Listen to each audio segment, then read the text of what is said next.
The divorce papers arrived at my father's funeral. She couldn't wait 6 hours for me to bury him before taking half of nothing. Rain turns the cemetery mud into thick paste that grabs at my dress shoes, the ones with the cracked sole I'd hidden with black-up marker this morning. My hands shake as I lower the casket rope, feeling its wet fibers burn against my palms. The funeral director clears his throat. Behind him, a process server in a windbreaker shifts his weight, papers wrapped in plastic to protect them from the weather. Not from the mud, though. Not when he drops them directly onto the fresh grave dirt while mumbling about proper service completion. Michael Chen? His voice cuts through the priest's final prayer. You've been served. The small crowd of mourners, 3 cousins who barely knew Dad, 2 of his construction crew, and Mrs. Rodriguez from next door, all turn to stare. Their embarrassed silence weighs heavier than the casket we just lowered. I pick up the papers, mud smearing across the white pages, across her signature, Catherine Chen. Soon to be Catherine Whitmore again, I suppose. Or Catherine Morrison, if the rumors about that CFO from her firm are true. She didn't know about the letter in his coffin pocket. The estate lawyer's office smells like old leather and disappointment. That's what I'm expecting anyway, walking up the narrow stairs to Thompson and Associates, a solo practice above a Chinese restaurant. The garlic and ginger from below can't mask the must of 40-year-old carpet. Mr. Thompson himself looks like he was furnished with the building, gray, functional, forgotten. Your father came to me last month, he says, pulling out a yellowed envelope from a filing cabinet that groans like it hasn't been opened in years. Said it was time. The envelope is thick, heavier than it should be. The paper feels expensive, the kind that makes a sound when you touch it. There's a wax seal on the back. Who uses wax seals anymore? With an imprint I don't recognize. Some kind of bird. A crane, maybe. Time for what? I ask. Thompson adjusts his glasses. The lenses so thick they magnify his eyes into pale blue pools. To tell you about your grandfather's trust, the one your father never touched. Inside the envelope, 3 documents. The first is a bank statement from Union Fidelity Trust, dated 5 years ago. The number at the bottom doesn't make sense. I count the zeros twice, then a third time, 500 million, dated 5 years ago. If you've ever been blindsided when you were already down, leave an "I understand" in the comments. Because that's what this feels like, getting punched when you're already on the ground. Memory has a way of sharpening when you realize you've been living a lie. 5 years ago. I know exactly where we were 5 years ago. Catherine and I sitting at our kitchen table, the one with the wobbly leg I kept meaning to fix, deciding whether to pay the electricity bill or buy Emily's asthma medication. Not both. Never both. We can use candles, Catherine had said, but her voice was flat, defeated. Until your next paycheck. Emily was 3 then, all enormous eyes and tangled black hair, clutching the teddy bear I'd found at Goodwill and washed 3 times to get the cigarette smell out. She'd been listening from the hallway. She was always listening, even then. Daddy, candles are romantic, right? Her tiny voice had made Catherine flinch. Like in movies? I'd swept Emily up, feeling how light she was, too light for a 3-year-old. The most romantic princess. We're going to have dinner like kings and queens. Queens don't eat peanut butter for dinner, Daddy. They do in our kingdom. Catherine had looked at me then with something I couldn't name. Now I know what it was. Contempt. The electricity stayed off for 3 days that winter. I worked double shifts to get it turned back on. Came home to find Catherine packing Emily's things. Just for a few days, she'd said. My mother has heat. She said she married potential, not poverty. Thompson slides another paper across his desk. It's a letter, handwritten, and I recognize my grandfather's careful script, even though he died when I was 15. Dear Michael, Thompson reads aloud, his voice taking on a strange formality. If you are reading this, then your father has kept his promise. The trust was established when Emily was born. Your father could have accessed it at any time, but I asked him to wait, to watch, to see what kind of man you would become without it. More importantly, to see what kind of people would stand beside you in the valley, not just on the mountain. My throat closes. Dad knew. Through every missed payment, every shut-off notice, every time I came to him ashamed to ask for a small loan, he knew. Why? The word comes out cracked. Thompson removes his glasses, cleans them slowly. Your grandfather built his fortune from nothing. He wanted to ensure his wealth would go to someone who understood its true value. The trust had one unbreakable condition. He pauses, and I can hear the restaurant below, the clatter of plates, normal people having normal lives. It could only be claimed after you'd been tested by poverty, after you'd learned who would stay and who would leave when the lights went out. Thompson's eyes are kind but tired. Your father wanted to tell you so many times, especially when Catherine left. Yes. Your father wanted to test something precious. The house feels different knowing what I know now. Same cracked foundation, same peeling paint, same front step that creaks like a haunted house effect. But now, it all feels like a stage set. Like I've been living in someone else's experiment. Emily's room is exactly as she left it last weekend. Drawings taped to every wall. She's always drawing, always creating worlds with her dollar store crayons.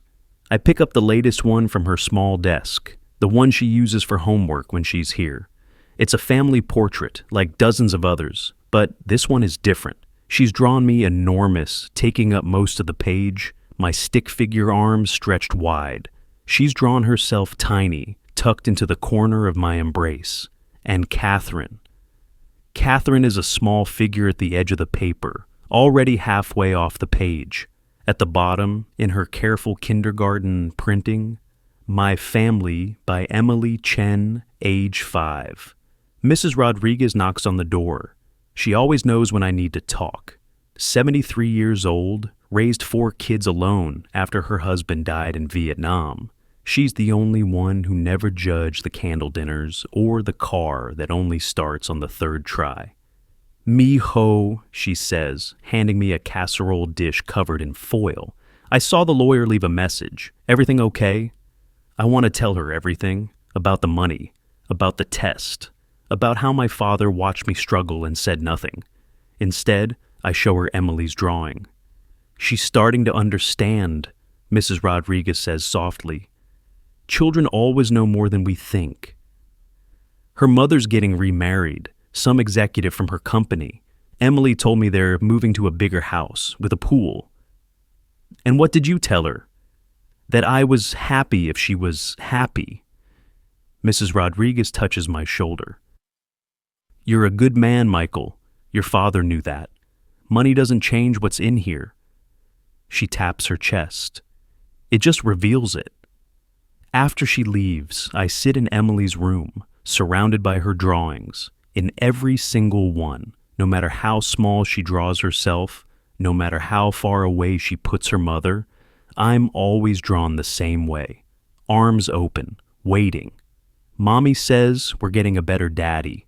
The custody exchange happens at the McDonald's on Riverside, neutral ground per the divorce decree. Catherine arrives in a new Mercedes, the temporary tag still in the window. She's wearing designer sunglasses even though it's cloudy, her hair freshly highlighted. The engagement ring on her finger catches the light, 3 carats at least.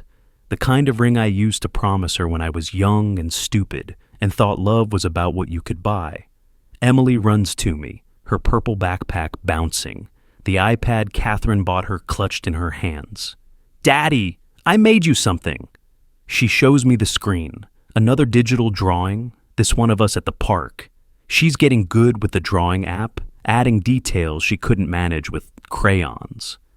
There's the bench where we feed the ducks, the tree we sit under, even the man who sells ice cream from the cart. "It's beautiful, Em." Catherine doesn't get out of the car. She never does anymore, just watches through the windshield as Emily transfers from her world to mine. But today she lowers the passenger window. "Michael?" Her voice is different, practiced. Richard and I need to discuss Emily's school situation. Whitman Prep has an opening. Whitman Prep. $15,000 a year. Her school is fine. Public school is not fine. Not when we can provide better. We. I'll think about it. She laughs. The same laugh that used to make me feel like I could conquer the world. Now it just sounds like breaking glass. With what money, Michael? You can barely make rent. Richard wants to pay. He wants to invest in Emily's future. Emily is listening. Always listening. Her hand tightens in mine. We'll discuss it later, I say.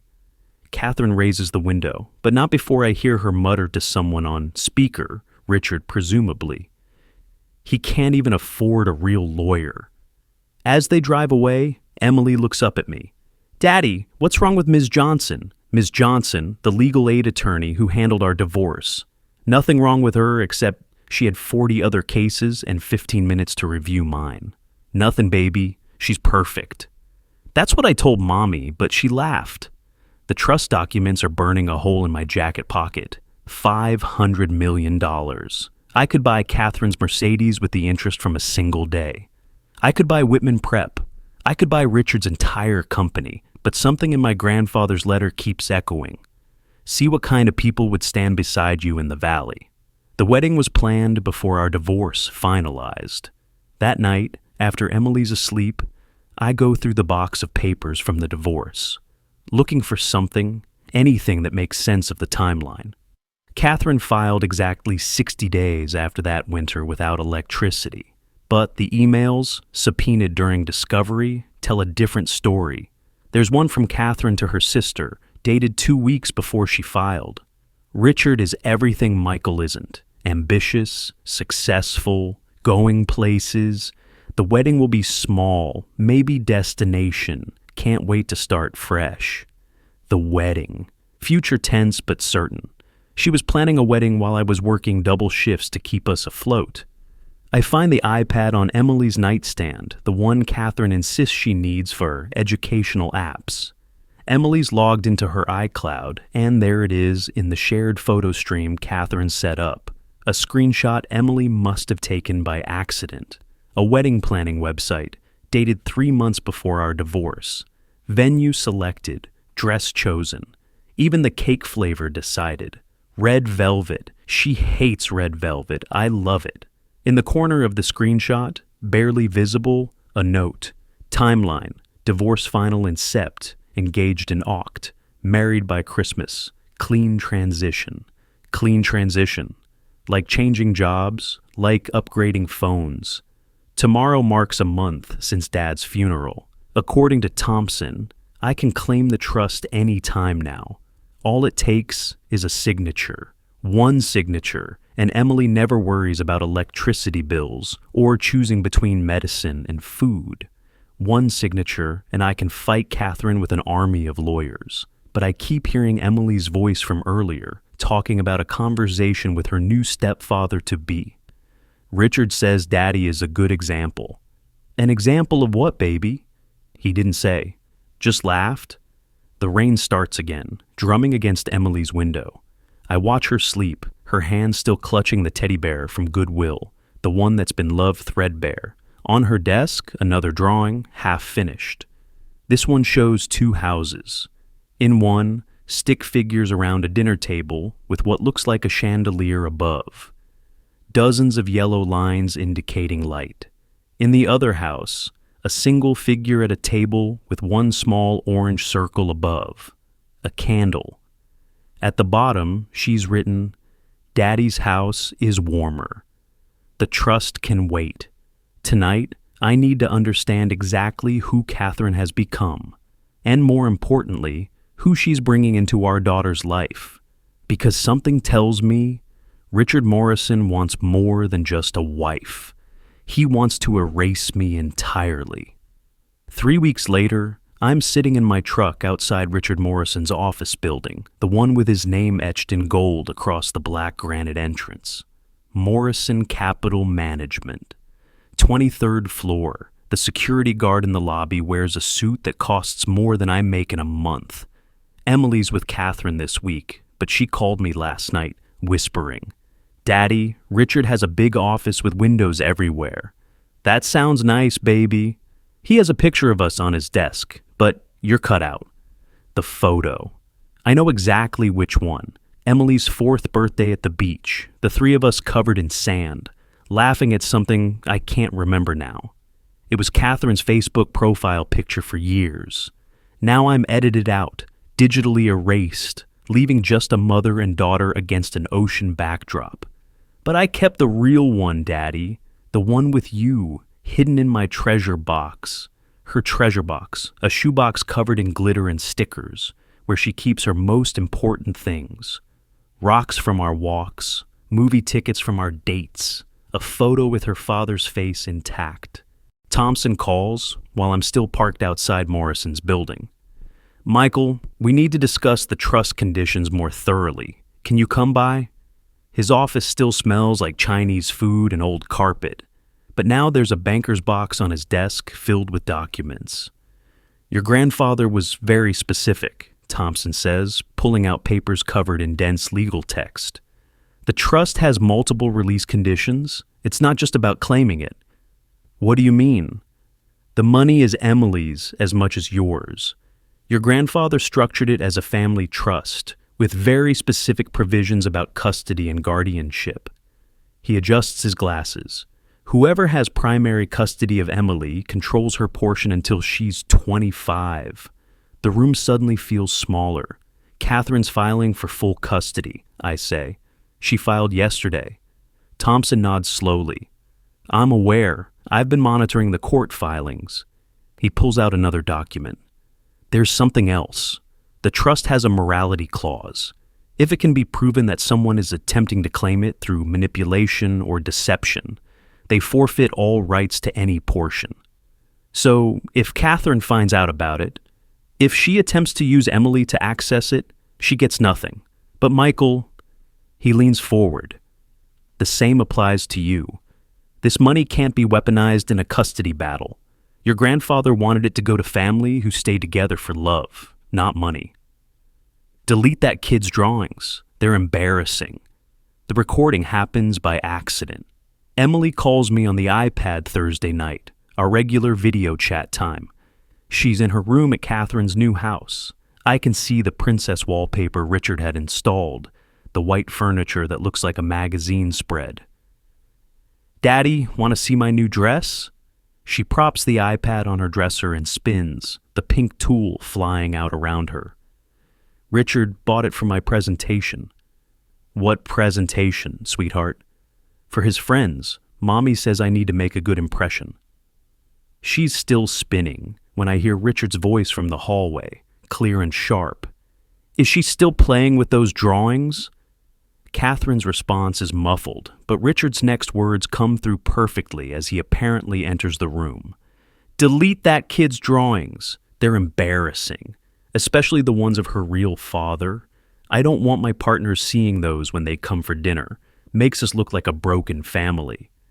Emily freezes mid-spin. The iPad's still recording. "They're my pictures," Emily says quietly. "And this is my house," Richard responds. I can see his shadow at the edge of the frame. "Your mother agrees, don't you, Kate?" "Emily, honey, Richard just wants the house to look nice. You can draw new pictures, better ones. But these are my memories." "Well, make new ones, better ones." The iPad falls forward as Emily apparently bumps it, and for a moment the camera faces the wall where her drawings are taped, dozens of them, all featuring a tall figure with black hair and open arms, all labeled Daddy in her careful handwriting. I realize I'm recording the whole thing on my phone. Evidence. Emily picks up the iPad again, and I see tears in her eyes. "Daddy, I have to go." "Em, wait." But she's already ended the call. I sit in my dark living room, playing the recording back. Richard's voice, dismissive and cold, Catherine's agreement, Emily's tears. The next morning, I call Ms. Johnson at Legal Aid. "They want to erase you," she says after listening to the recording. "Classic parental alienation." "But Michael, they've got money for better lawyers. Morrison's firm keeps Brennan and Associates on retainer. They'll bury us in paperwork. What if I had money too? She laughs, tired. Then we'd have a fighting chance. But you don't, so we work with what we have. He can't even afford a real lawyer. The custody motion arrives 2 days later, delivered by a courier in a suit. 60 pages of legal documentation claiming I'm an unfit father. The allegations are surgical in their precision.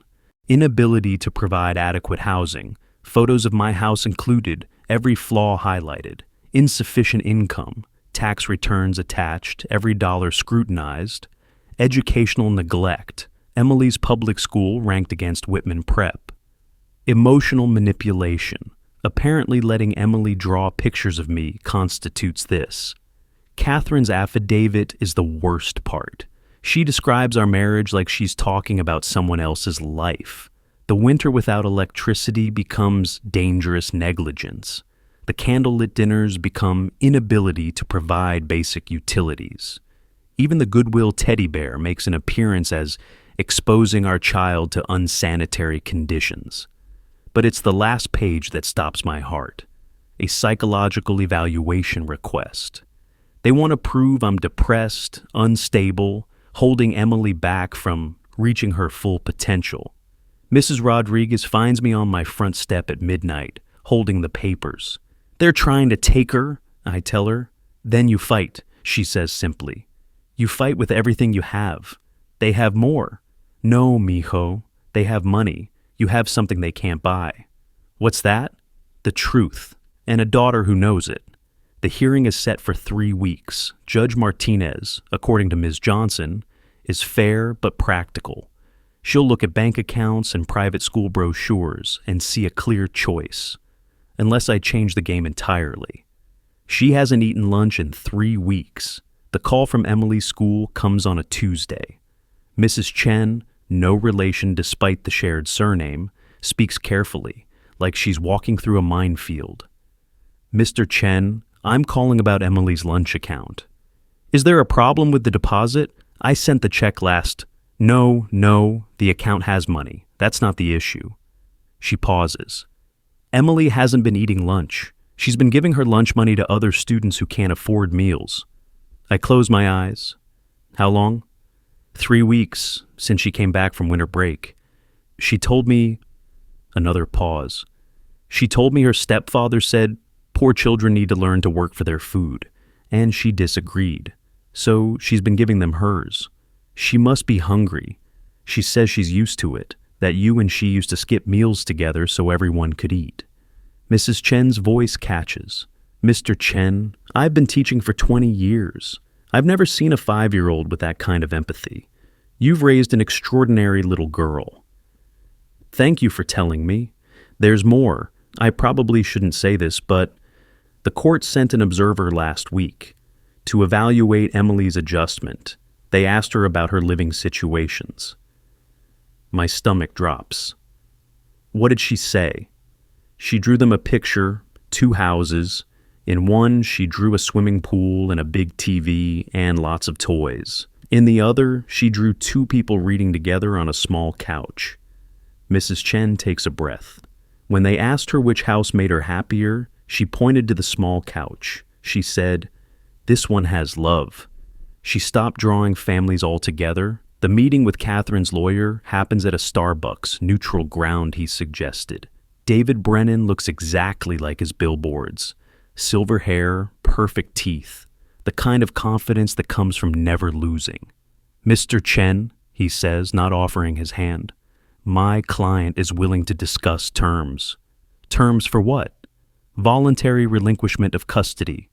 Richard Morrison is prepared to establish a college fund for Emily, full ride to any school she chooses.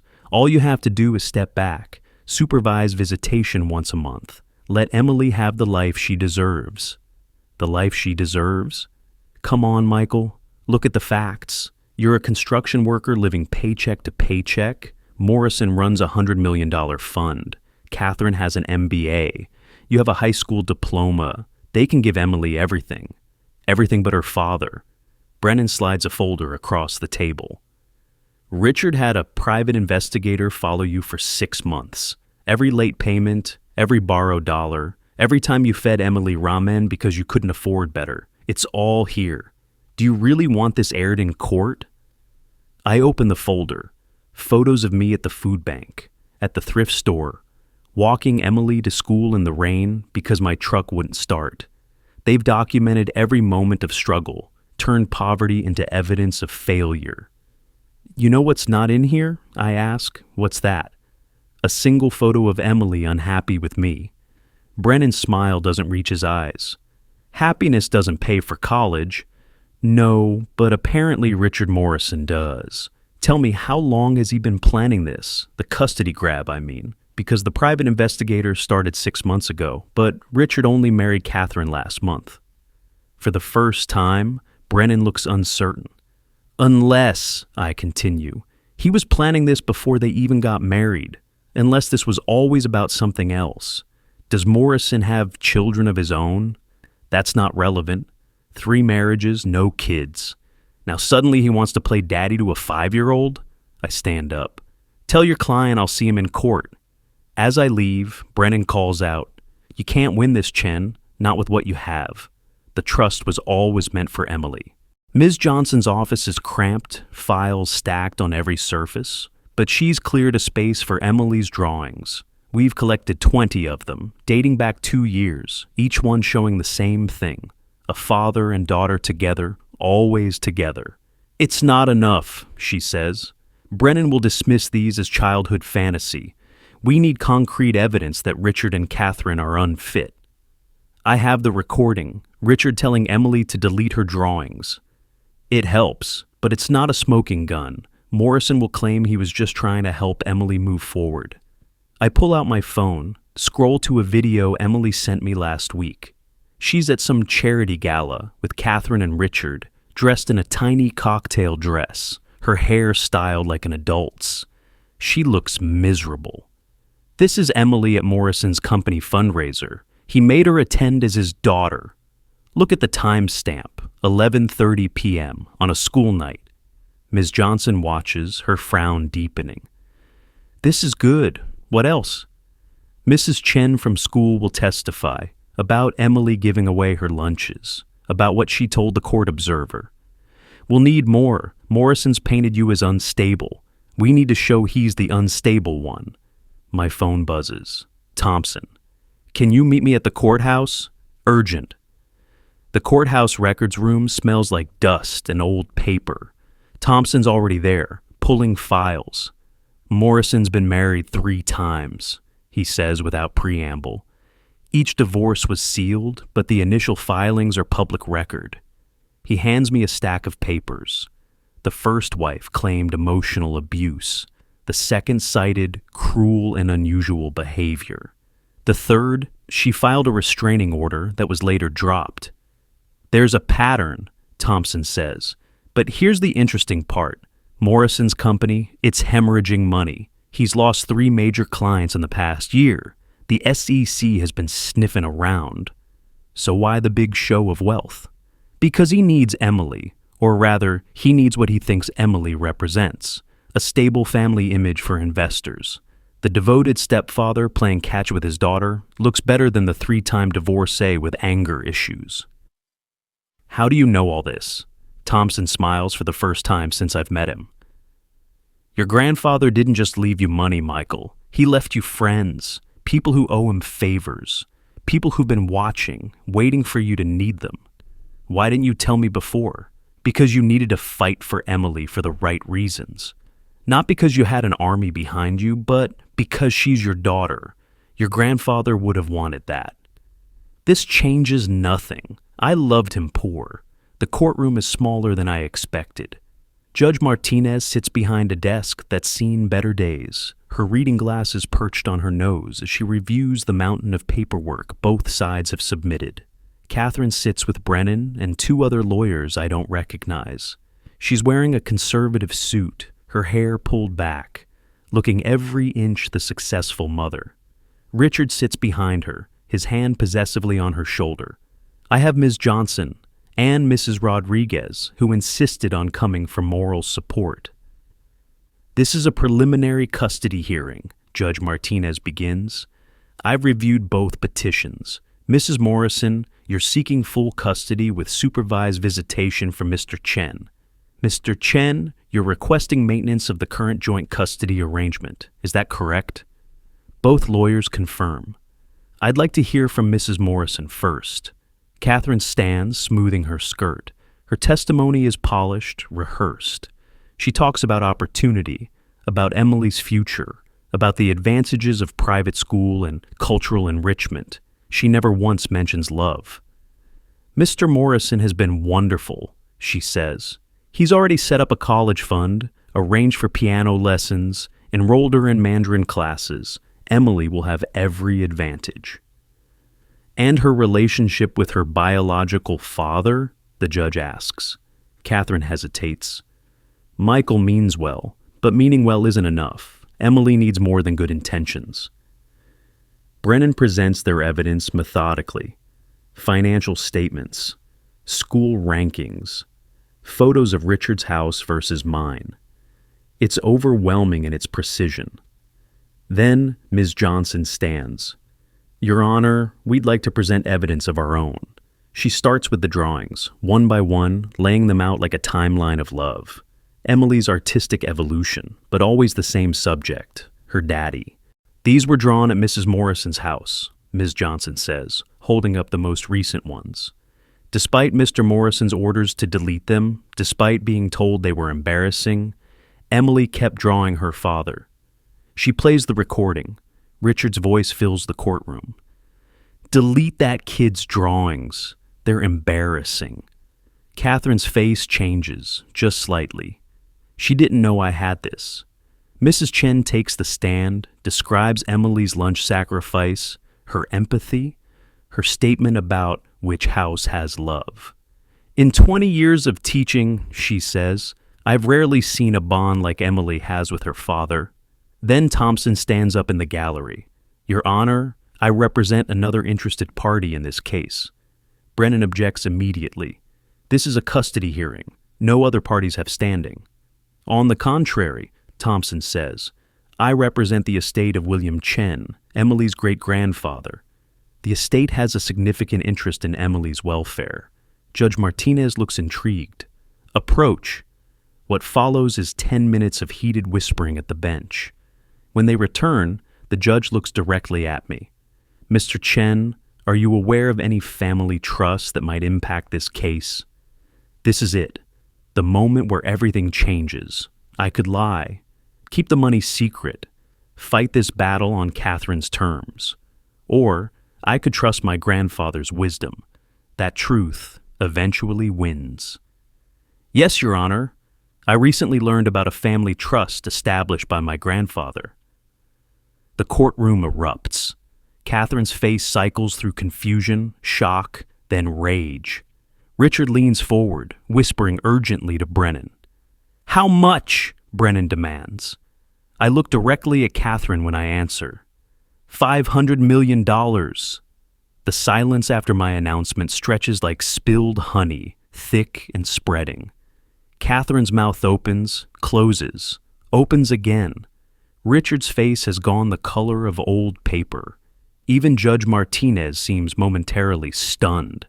Then Catherine laughs. It's the same laugh from the McDonald's parking lot, sharp as winter air. This changes nothing. I loved him poor. The words land exactly as she intends them to. Past tense. Loved poor. Each word a small knife, precisely placed. Brennan recovers first, his courtroom instincts kicking in. Your Honor, this is highly irregular. If Mr. Chen has been hiding assets, I haven't been hiding anything, I interrupt. I learned about the trust 3 weeks ago, after my father's funeral. Convenient, Richard mutters, loud enough for everyone to hear. Judge Martinez raises her hand for silence.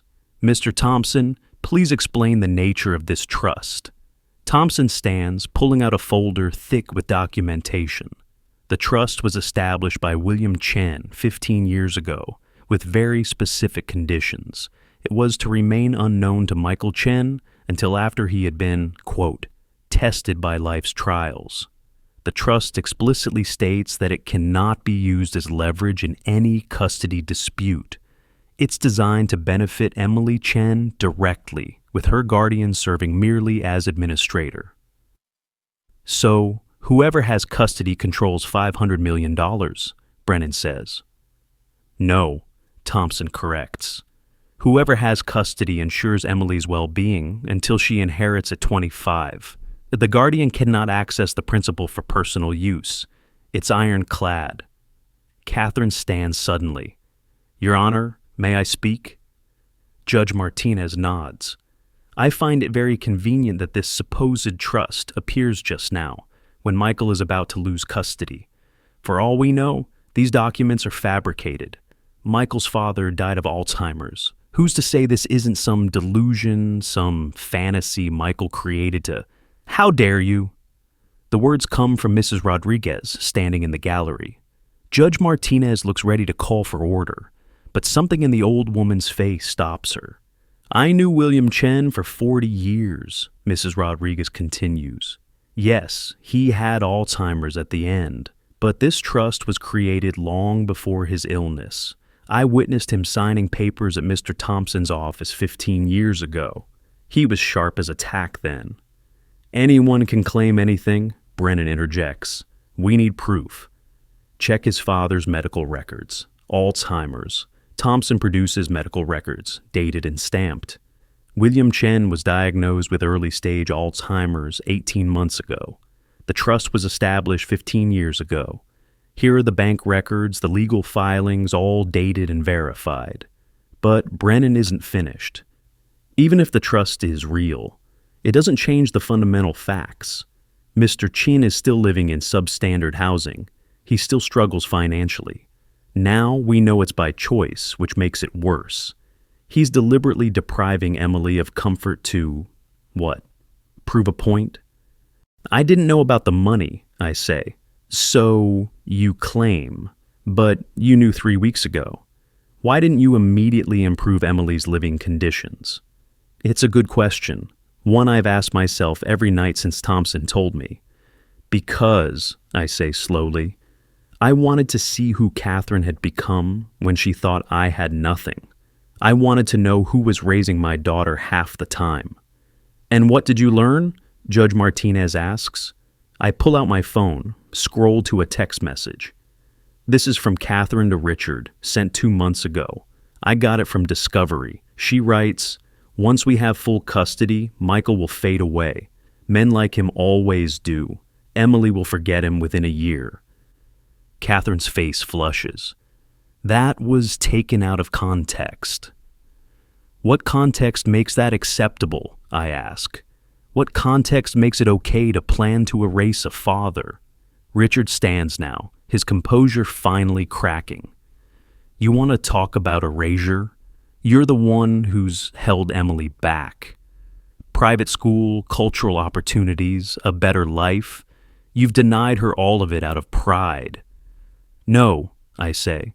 I've given her something you can't buy. Consistency, presence, love that doesn't depend on performance or appearances. Pretty words, Richard says. But Emily's at a critical age. The decisions made now will determine her entire future. Then let's ask her. The words come from Judge Martinez. Everyone turns to look at her. Emily is 5, almost 6, old enough to have observations, if not make decisions. I'd like to speak with her, in chambers, with the child advocate present.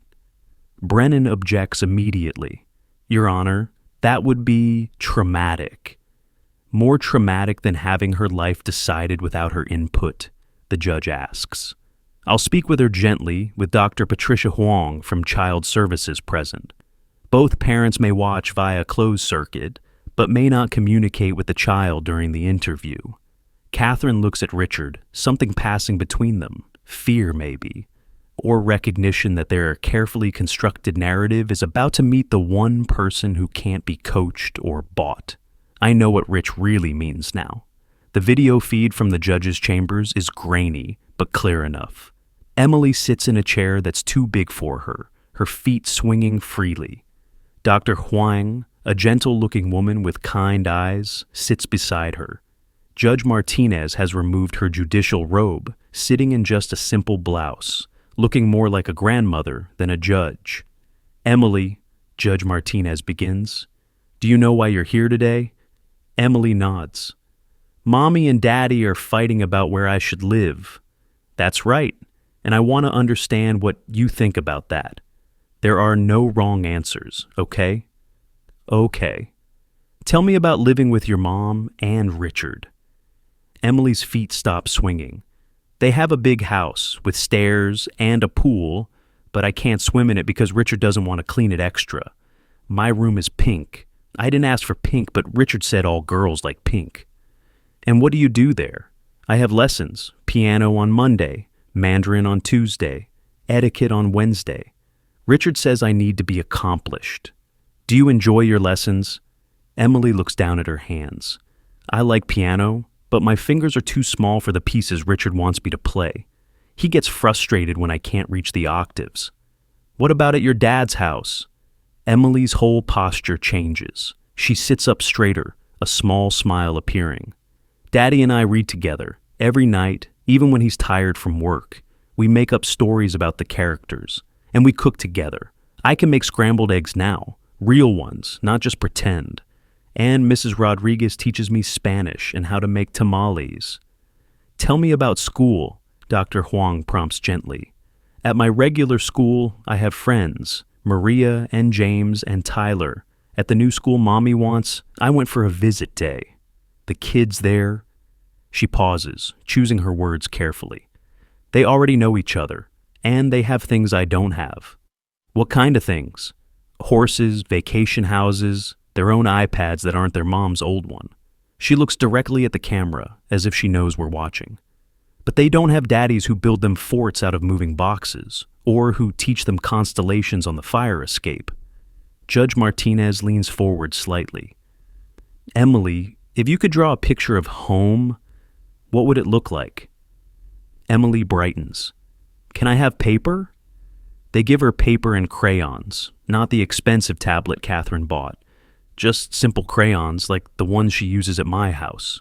She draws quietly for a few minutes, her tongue poking out in concentration. When she's done, she holds up the picture. It's a simple house, smaller than either of her actual homes. But through the window, she's drawn two figures, one tall, one small, reading together on a couch. Above them, she's drawn a heart. Not anatomically correct, just the simple Valentine kind that every child knows means love. "Who are these people?" Dr. Huang asks. "Me and Daddy, but look," Emily adds something quickly. "Here's a door, and it's open, for Mommy if she wants to come in. Daddy always says doors should be open for family." In the observation room, Catherine makes a sound, half sob, half gasp.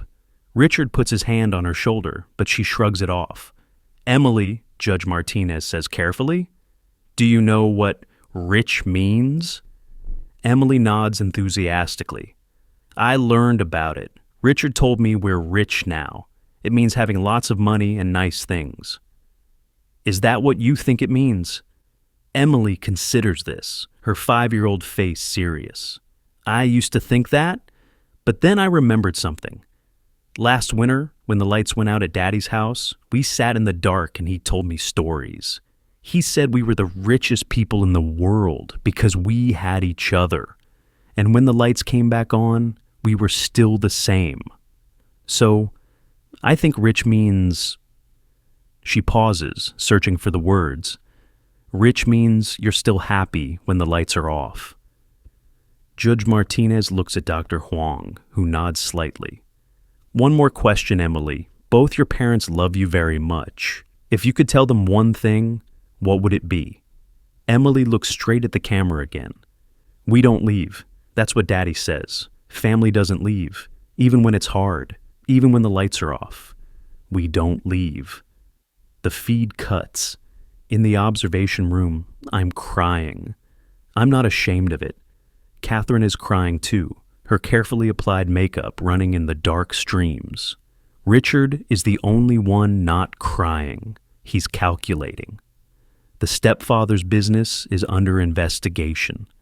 Back in the courtroom, something has shifted. Catherine sits apart from Richard now, a careful 6 inches of space between them. Brennan looks less certain. Judge Martinez returns, her robe back on, her expression unreadable. "I've reviewed all the evidence," she begins. "The financial statements, the accusations, the counter-accusations. I've considered the trust, though as Mr. Thompson correctly notes, it cannot be a determining factor in custody. I've listened to Emily." She pauses, looking at each of us in turn. "Mr. Morrison, there's something that troubles me. Your private investigator began surveillance of Mr. Chen 6 months ago, but you've only been married to Mrs. Morrison for 1 month. Can you explain this?" Richard shifts in his seat. "I wanted to ensure Emily's well-being. Before you were even engaged to her mother? I care about Catherine. I wanted to protect her daughter." "I see." Judge Martinez pulls out a document. "Mr. Morrison, are you aware that your company is currently under SEC investigation for fraudulent reporting of assets?" The courtroom goes silent. Brennan looks at Richard in shock. Clearly, this is news to him. "That's not relevant to," Richard begins. "It's entirely relevant. You're asking this court to grant you parental rights over a child who stands to inherit significant wealth, while your own finances are under federal investigation." She turns to Catherine. "Mrs. Morrison, were you aware of this investigation?" Catherine's voice is small.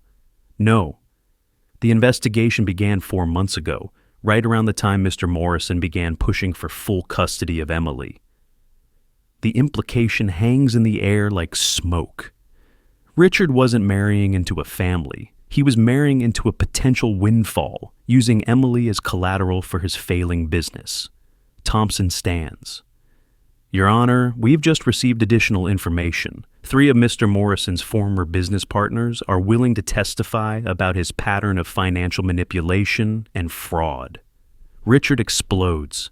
"This is a witch hunt. I've provided for that child." "You've known her for 6 months, I interrupt. "You've provided for her for 1 month. I've been her father every day of her life. Living in poverty, living with love." Judge Martinez bangs her gavel. "Enough. I've made my decision." Everyone sits. In the matter of Chen versus Morrison, regarding the custody of Emily Chen, I rule as follows. Full physical and legal custody is awarded to Michael Chen. Mrs. Morrison is granted supervised visitation every other weekend, supervision to be relaxed to unsupervised after 6 months pending review. Catherine gasps. Richard starts to stand, but Brennan pulls him down. "Furthermore," the judge continues, "given the evidence of attempted parental alienation and the concerning revelation about Mr. Morrison's financial situation and investigation, I'm ordering that Mr. Morrison have no unsupervised contact with Emily until the SEC investigation is resolved." "This is outrageous," Richard begins. "This is justice," Judge Martinez says firmly. "Mr. Chen has proven that, despite significant financial challenges he faced without complaint or surrender, he has consistently put his daughter's emotional and psychological well-being first. Money doesn't make a parent, Mr. Morrison. Presence does. Full custody granted, supervised visitation only." After the courtroom clears, I find Catherine in the parking lot. She's sitting in her Mercedes, the engine off, staring at nothing. Richard is nowhere to be seen.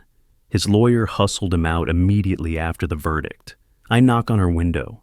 She looks up, her face streaked with mascara, and for a moment, I see the woman I married, the one who cried at Disney movies and couldn't kill spiders because they might have families. She rolls down the window. "Did you know?" she asks. "About the trust? When we were together?" "No. Would it have mattered? You tell me." She's quiet for a long moment. Then, "I threw away everything real for something shiny. Emily knows that. She's 5 and she knows that." She still loves you. She loves who I used to be, who I was with you. Catherine wipes her eyes. Richard's leaving. His lawyer called. The prenup I signed protects his assets, but gives me nothing if the marriage ends within 2 years. I'm sorry.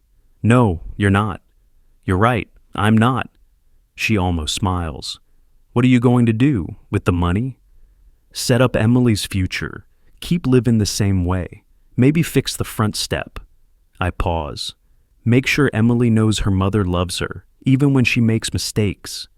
Catherine really cries then, the kind of crying that comes from the gut, that you can't pretty up or hide.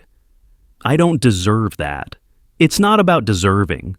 Emily needs to know her mother, the real one, not the one Richard created. We don't leave, Catherine whispers. You still believe that? I have to. It's what I'm teaching Emily.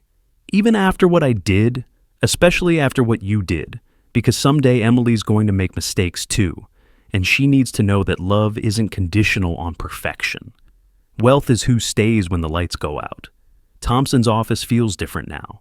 Maybe because I know I can afford better, or maybe because I've learned to appreciate things that last. The must from the carpet, the sounds from the restaurant below, they are part of the story now. Your grandfather left you something else, Thompson says, pulling out an envelope. His final letter. He asked me to give it to you only after you'd been tested. The letter is longer than the first one, written in my grandfather's careful script. Dear Michael, if you're reading this, then you've passed the test. Not my test. Life's test. The money was never the inheritance. Your character was. When I came to this country, I had nothing but debt and determination. I built a fortune, but I watched it destroy both my sons. Your uncle became entitled, lazy, cruel. Your father became anxious, always worried about losing what he'd never earned. I swore my fortune would not destroy my grandson, so I watched. I watched you choose love over money when you married Catherine. I watched you choose fatherhood over freedom when Emily was born. I watched you work with your hands and take pride in honest labor. Most importantly, I watched you during the winter without electricity. Catherine called me, begged me to help. I wanted to, God, how I wanted to. But I needed to see. Would you abandon your principles when tested? Would you blame others? Would you break? You didn't. You lit candles. You told stories. You made poverty an adventure for Emily rather than a burden. You showed me that my wealth would be safe in your hands because you don't need it to be whole. The trust isn't just money, Michael. It's a responsibility. Use it to build what matters. Family, community, love that doesn't depend on bank balances.